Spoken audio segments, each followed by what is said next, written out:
دنیا میں لوگ ہیرے تلاش کر کے لاتے ہیں، پھر ان کو تراشتے ہیں اور پھر بہت مہنگے داموں بیچتے ہیں۔ آپ کی نظر سے بھی کئی ایک ہیرے پاکستان کے منظر نامے پر گزرے ہوں گے۔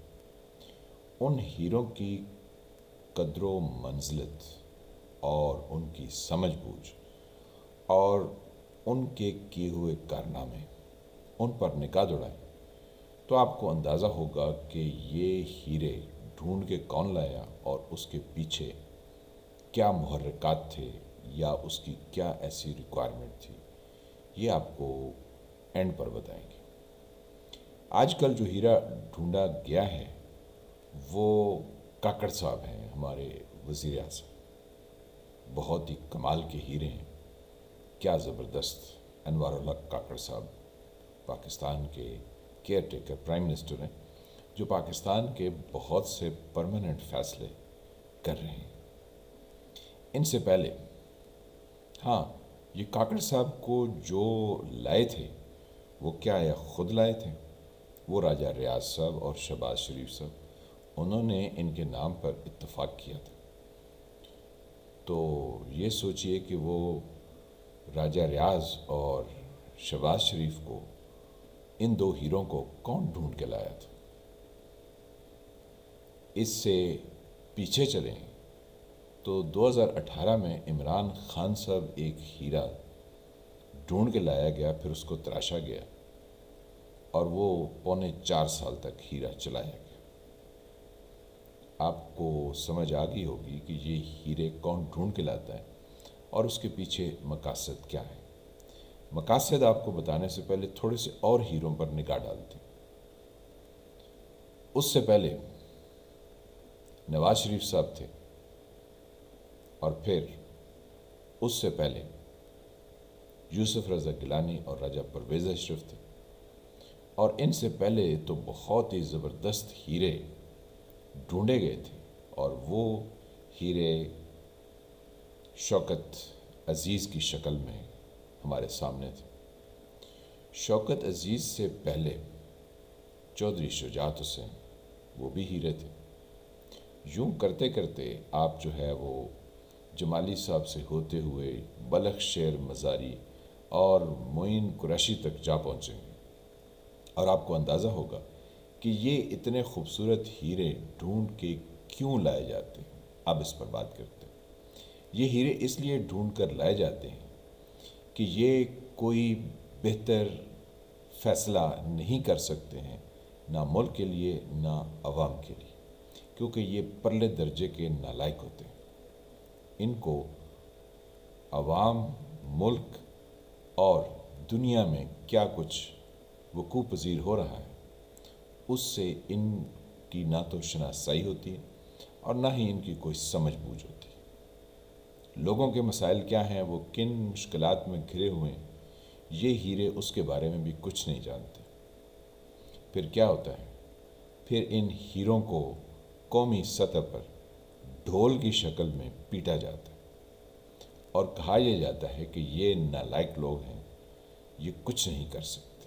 اور لوگ جو عمران خان اور شہباز شریف کے حالیہ ادوار میں نک نک آ گئے، یعنی ان کی توبہ توبہ ہو گئی، جس معاشی خرابی سے یہ سب عوام گزرے، تو جب آپ ڈھول پیٹیں گے کہ یہ سب نالائق ہیں، یہ کچھ نہیں کر سکتے ہیں، تو لوگ تو کہیں گے ہاں جی واقعی کچھ نہیں کر سکتے، ہماری توبہ، ہمارے آباء و اجداد کی توبہ، ہماری آنے والی نسلوں کی توبہ۔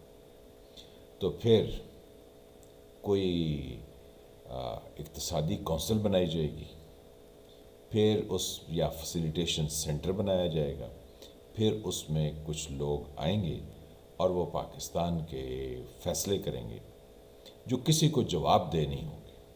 ابھی کاکڑ صاحب جو کچھ کر رہے ہیں، انوار الحق کاکڑ صاحب، یہ آیا کسی کو جواب دہ ہیں کہ انہوں نے یہ جو اقدام اٹھائے ہیں، جس میں ہمیں وہ دکھائی دیتی ہے ایک کونسل۔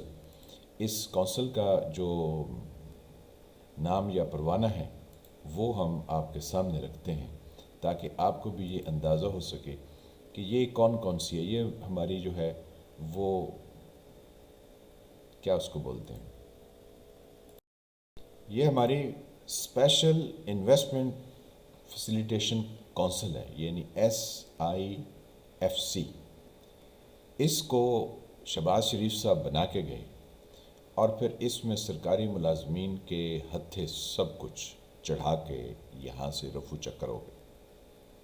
اب وہ سرکاری ملازمین ہیں، وہ پاکستان کے زرعی شعبے میں باہر کی انویسٹمنٹ لائیں گے، یعنی کسان کے کھیت کھلیان دوسروں کو بیچ دیے جائیں گے اور جواب دہ وہ کہیں نہیں ہوں گے۔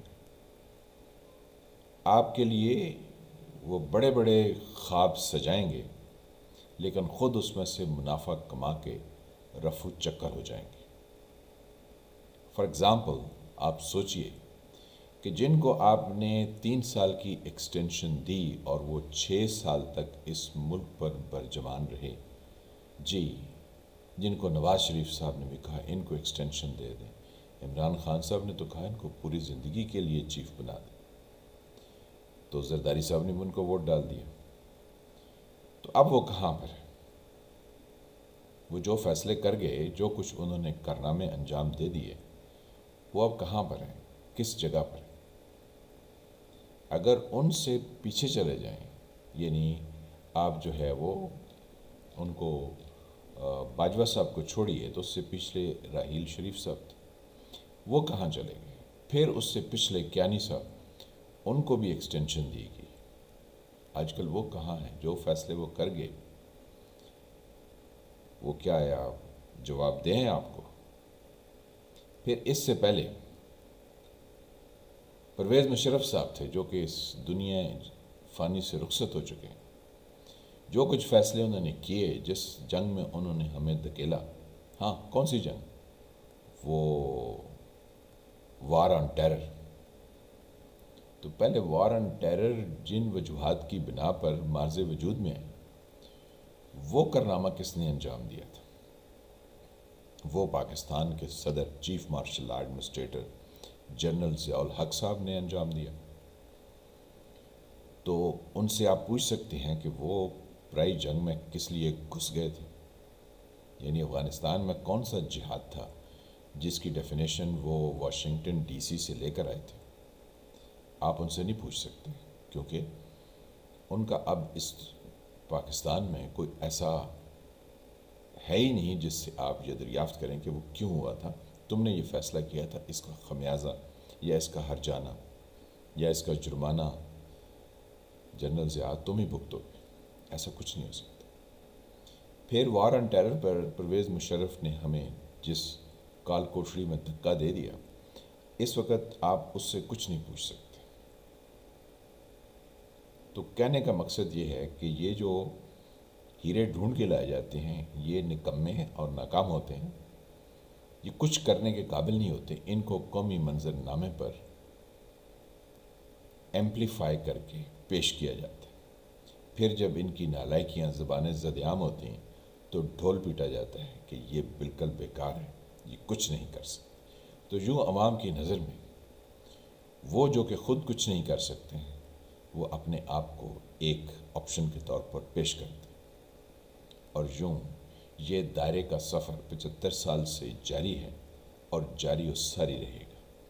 عوام ہیں کہ وہ سمجھتے ہیں کہ سرکاری ملازمین ان کے لیے کوئی بہترین سودا کر کے لائیں گے اور ان کو کامیابی کی منزلوں سے آشنا فرمائیں گے۔ ہونا ہوانا کچھ نہیں، جب تک لوگ پڑھیں گے نہیں، سمجھیں گے نہیں، ان کو نہیں سمجھ آئے گی کہ ان کے آس پاس کیا ہو رہا ہے۔ تو ذرا سوچیے۔ میں ہوں فالح ملک۔ جن فرینڈ نے STV کو سبسکرائب نہیں کیا وہ اس چینل کو سبسکرائب کریں، گھنٹی کے نشان کو بھی دبا دیں تاکہ آپ کو نئی آنے والی ویڈیوز ملتی رہیں۔ ویڈیو کو لائک کریں، شیئر کریں، کمنٹ کریں۔